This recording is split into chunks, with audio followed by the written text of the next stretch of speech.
All resources for this episode are provided in the show notes.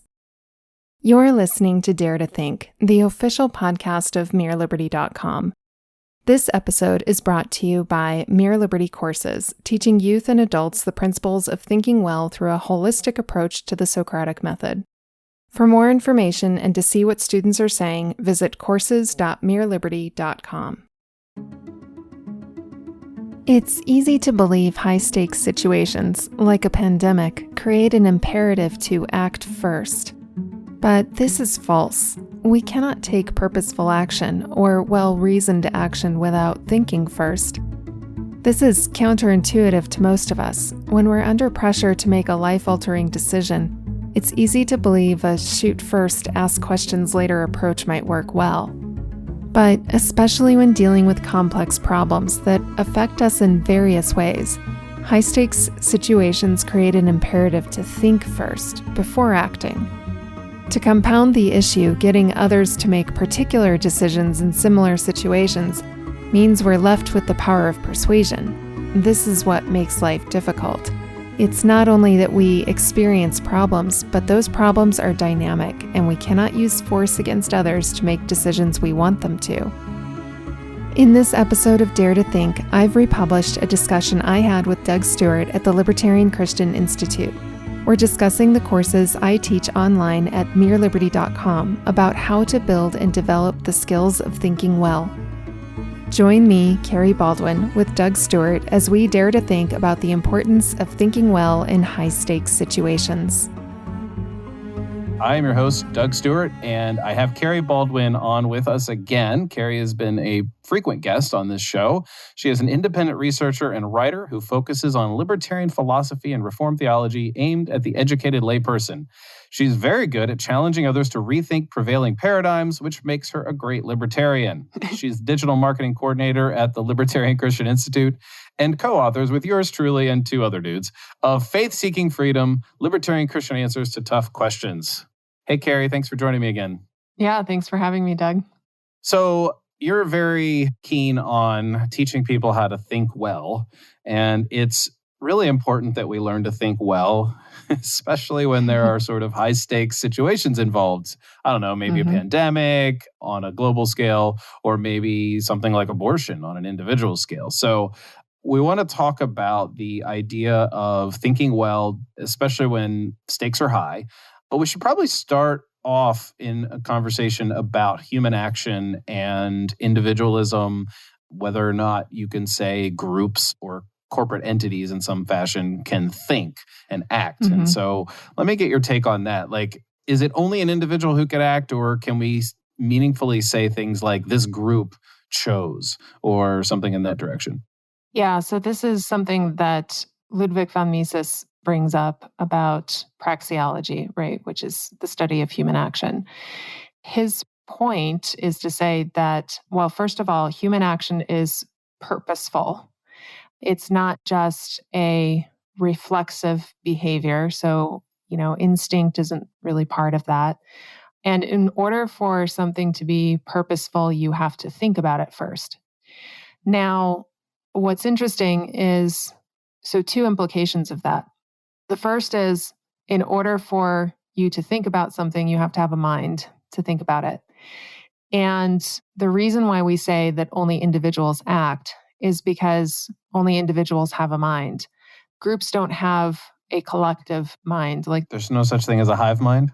Yes.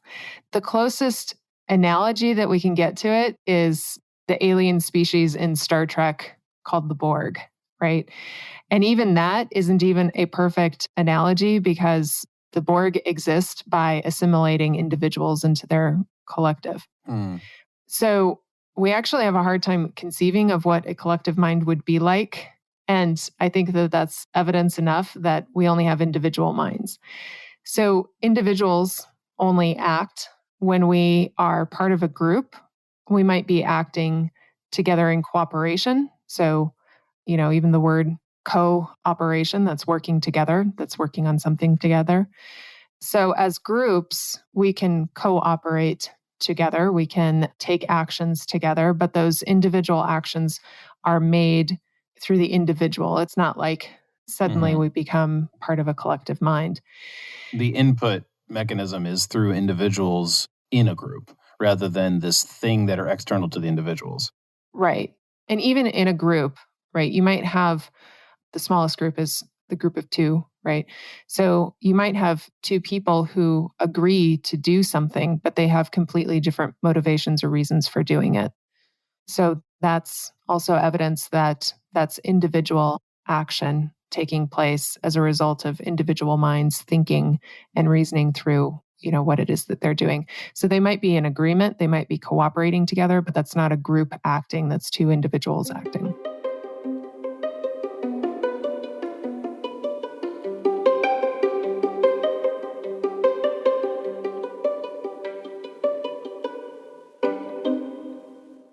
What do we mean when we say something like somebody did something without thinking?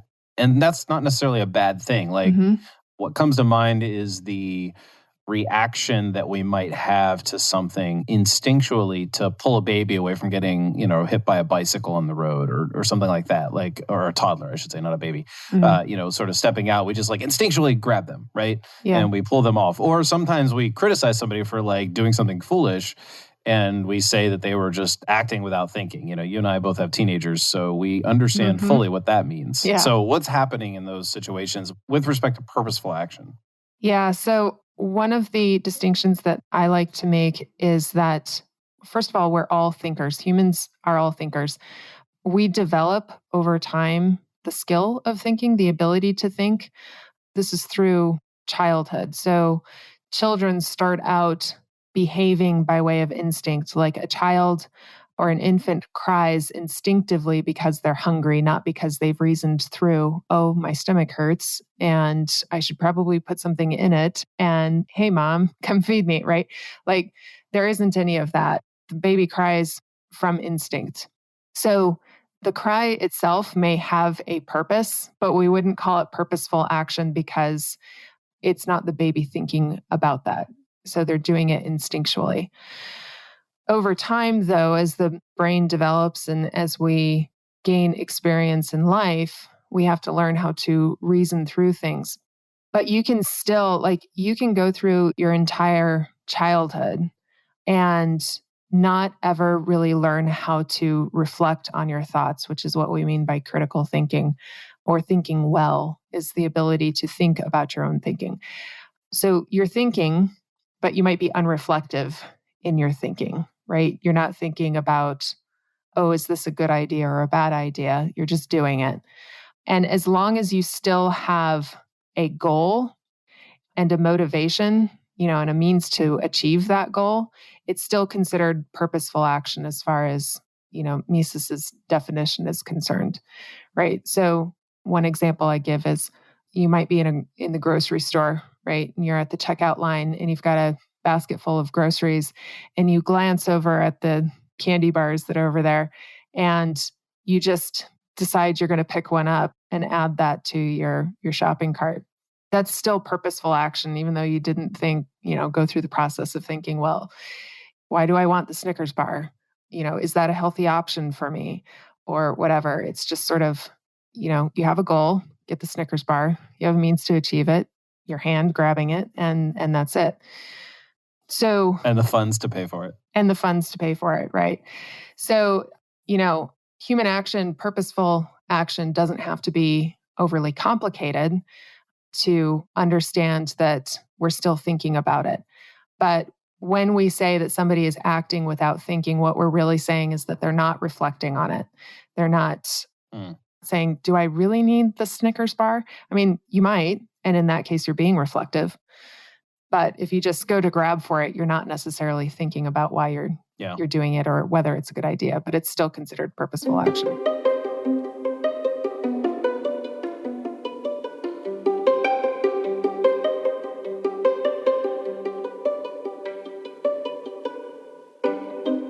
So let's talk about high stakes situations. And it's funny, I can't say that without thinking of movies where there's gambling or a heist involved, which is really ridiculous. So, in everyday life, there are things that we do that are high stakes. It may not be every day, but there are, depending on your risk tolerance, some things are less high stake than others. What are some examples of things that we, from individual to like global, which I kind of alluded to at the beginning, like that are high stakes? Like, what do we mean when we say something is a high stake situation? Yeah. So with every action we take, we have a choice, right? We have a choice to do something, and implicit in that is choosing not to do another thing. So some of these choices are low stakes. Maybe you're a healthy person, so grabbing that Snickers bar at the checkout counter isn't going to put your health at risk immediately. But maybe you're a diabetic, and grabbing that Snickers bar could mean, jacking up your blood sugar in such a way that it could land you in the hospital. So high stakes are going to be those decisions that have a higher risk involved. The Snickers bar is a great example on an individual level. It might be high stakes for one person and not high stakes for another. Another example that you had mentioned is at the beginning was abortion, or really the choices that a woman might be faced with an unplanned pregnancy. It's not simply, abort or adopt. It might be, even if you decide not to abort, there's lots of decisions that might go into that, including, do you marry the father? Do you stay away from the father? Maybe the father is abusive. Maybe you need to escape a situation. Like, the choices that are faced in that sort of situation are never so straightforward that you can say, just don't have an abortion and your problems are solved, right?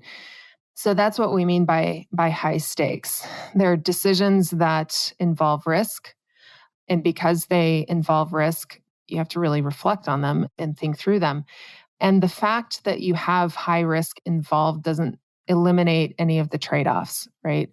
There are opportunity costs to making one decision over another. Even in that example with abortion, maybe you choose to keep the baby instead of adopting. And there are trade-offs to that. You will end up having to pay for childcare at some point so that you can have a job. Whereas if you had chosen to adopt the baby out, you wouldn't have to pay for childcare, right? But you might be trading off the opportunity to enjoy motherhood, even as a single mom. So, on a societal level, obviously, I can give two examples. I think both, obviously, the pandemic, this idea of public health, can involve high stakes if the pathogen going around is something that's life-threatening or can be life-threatening. And just like on the individual level, those stakes may vary from person to person, right? You might have somebody who's more or less vulnerable to a particular pathogen. That exists on a societal level as well. Another example might be the issue of racism. That can be a high stakes thing if you're on the receiving end of racism. So at any rate, the higher the stakes, probably you might say that the highest stake is something that's life-threatening or threatening to livelihood, right? And in those cases, we still have to make a decision. We still have trade-offs. We still have choices to make. Well, it seems like, it's kind of an obvious observation here in this conversation that if you find yourself in a situation involving a high stakes decision, such as an unwanted pregnancy or an unwanted debt or whatever it might be, that the ability to think clearly and critically and reflective in a way that is useful to making a better, wise, good decision, however you want to call that, it's sort of obvious that you have to have those skills ahead of time. I have personally been working over the last few years at becoming a better decision maker when emotion can become involved in the decision. You and I were talking about this off air at one point. I'm an Enneagram 4, and so most of my decisions need to have some sort of like deep meaning to them. And so I am attached to certain decisions in a certain way that somebody maybe like you or somebody else listening might be like, yeah, what does that mean? Like you chose that because of that meaning?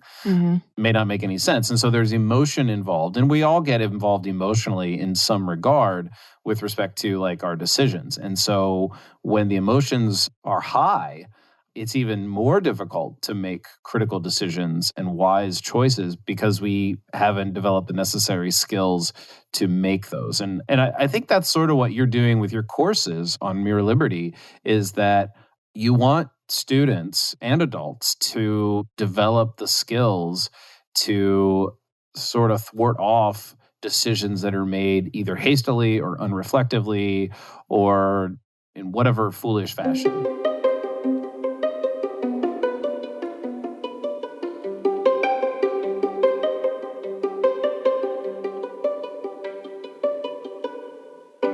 Yeah. So, a high stakes decision creates an imperative to act or make a choice.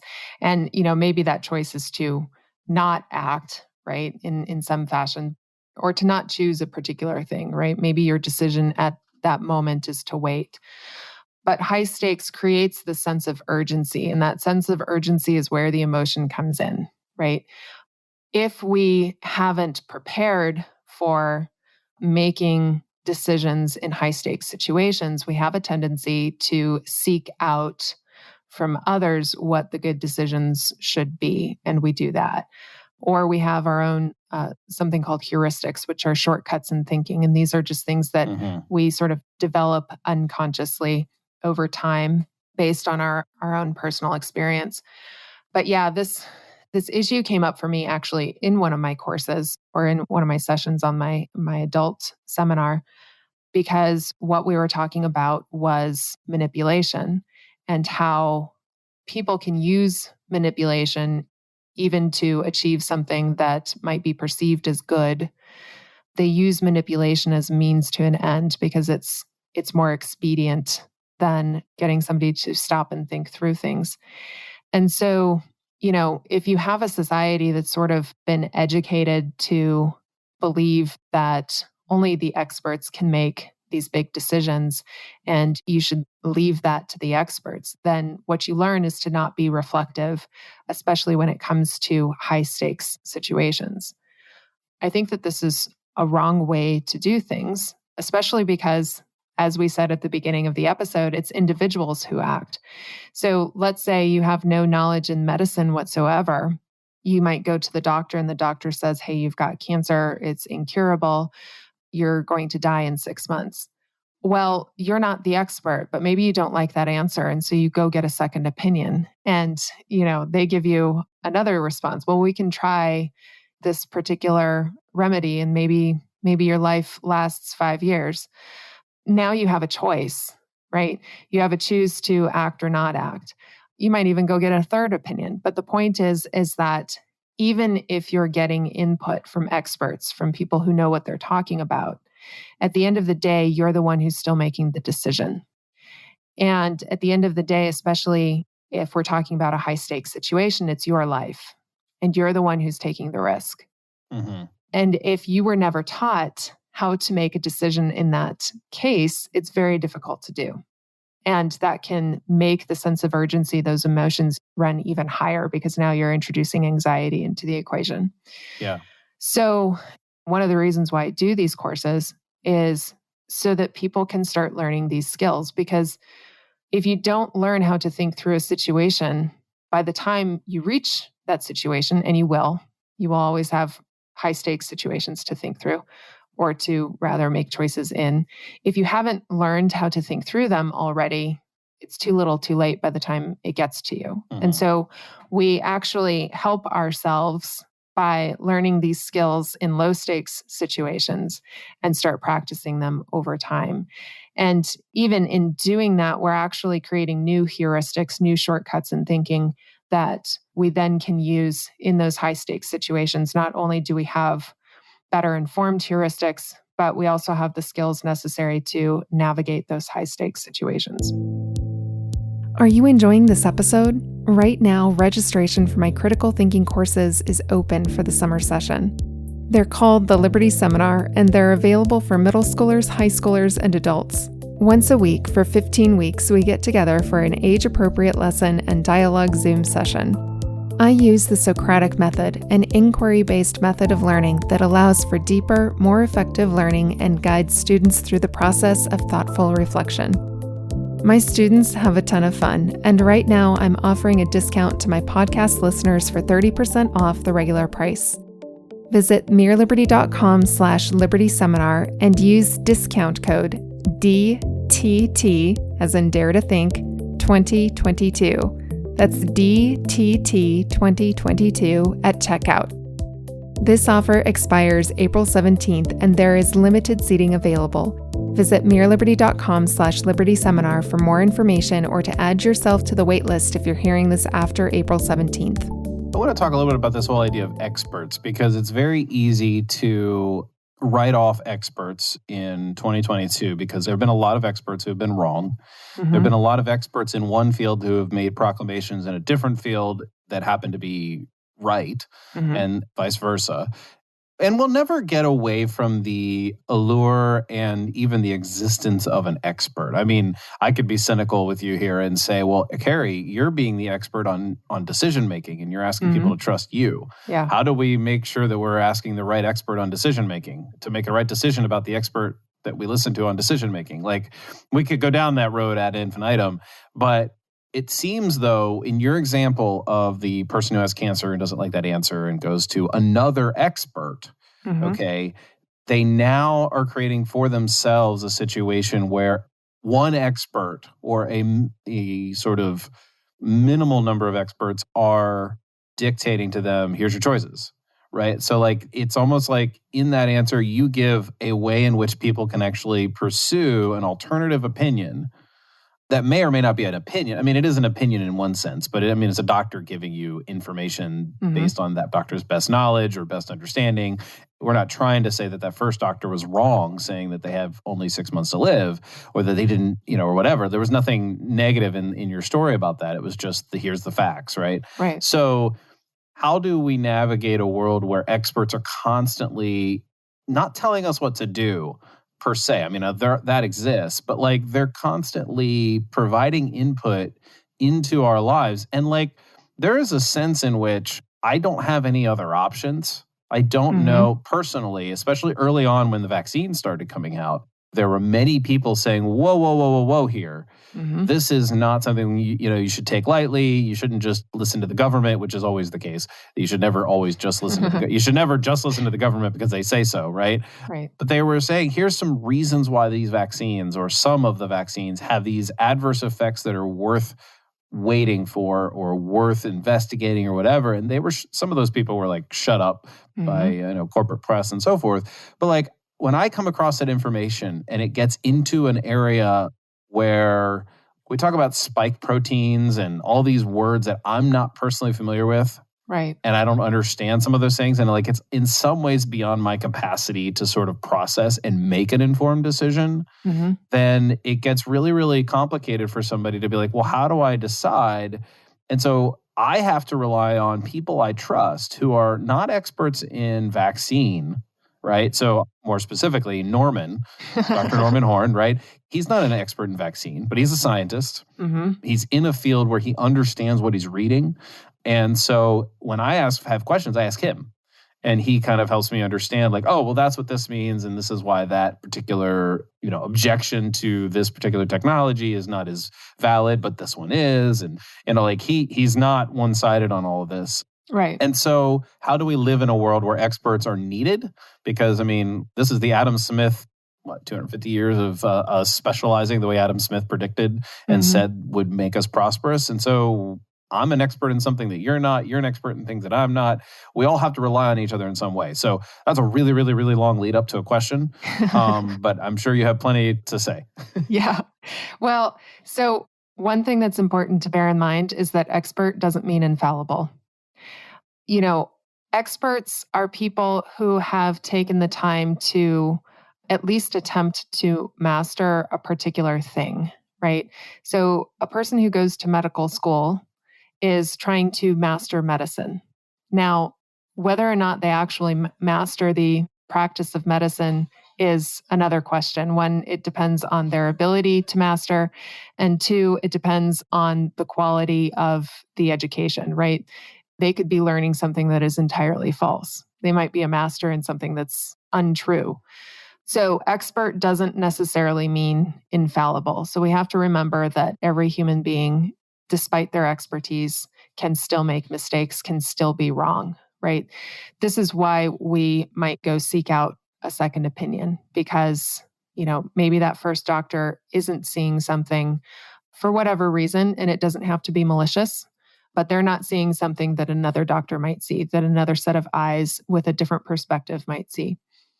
The second thing is what you described, especially with, your example with Dr. Norman Horn, is our ability to find trustworthy people and create our heuristic, our shortcut in thinking. So you don't feel like you have the knowledge and expertise to sort of navigate the science behind the vaccines, but you've built a relationship with Norm in such a way that you trust his perspective on it. Now, maybe at some point, Norm says something to you that doesn't ring true for whatever reason. It might be intuition is all, and you don't have a reason why. You're still free to go get a second opinion, right? To go get somebody else's perspective and viewpoint. And so there is certainly value to be had. And I think it's obvious that there is value to be had in those people who seek to master a field and become an expert in their field. Yeah. That just doesn't mean that they're infallible in their field. Yeah. It's almost like we need to develop at bare minimum a BS detector. Yeah. Well, actually, one of the things that I would say, especially in our culture, we've learned to sort of suppress our intuition, our gut instinct.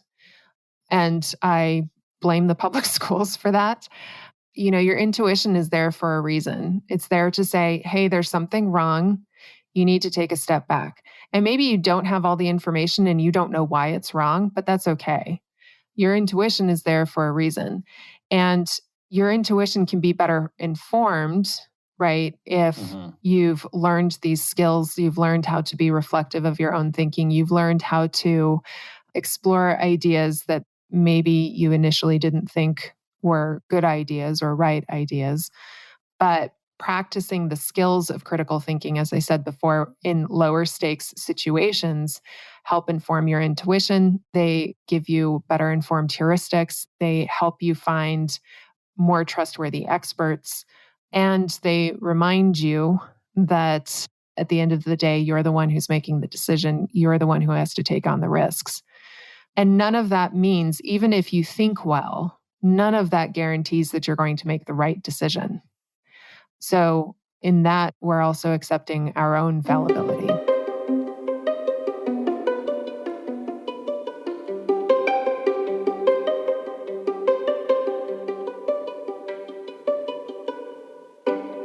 So let's get back to a basic premise here, and that is we can't take action without thinking first. I think you mentioned that earlier on, and I think we can probably dive into that just a little bit more here because it's really important. And obviously, we can take action. We have to think we take action, but then there's the reflectiveness.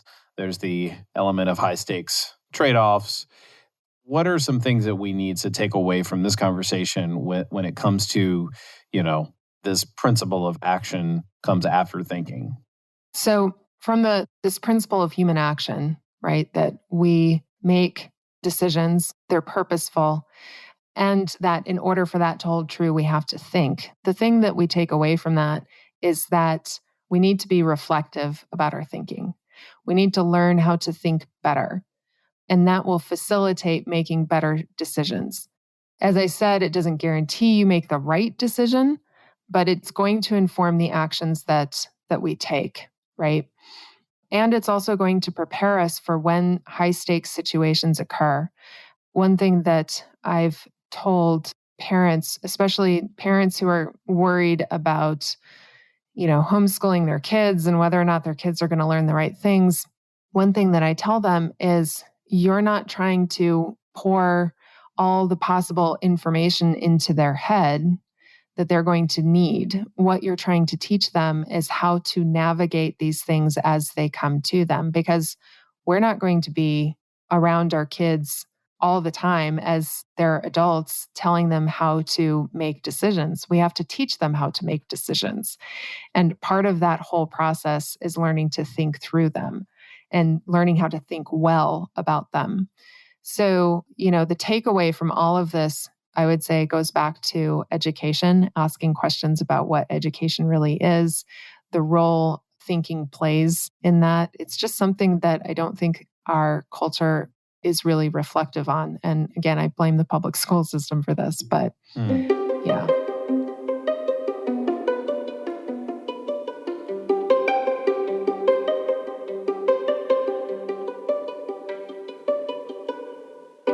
I felt like this has been a really fruitful conversation because we all acknowledge the importance of critical thinking and thinking first and, reflective and all that.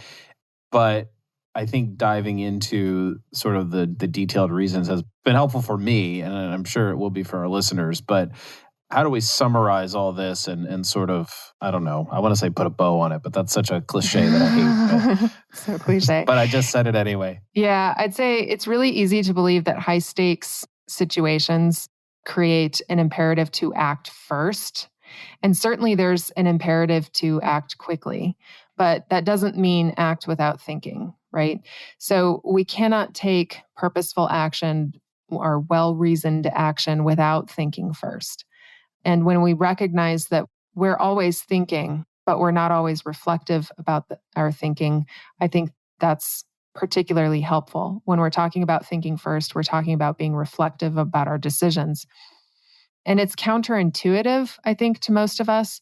We have this sort of shoot first, ask questions later sort of mentality. That might seem to work, appear to work with like a home invader, but how much thinking actually went into, knowing how to use a firearm in the first place, right? Yeah. There's a lot of thinking that goes into that. There's a lot of learning that goes into that.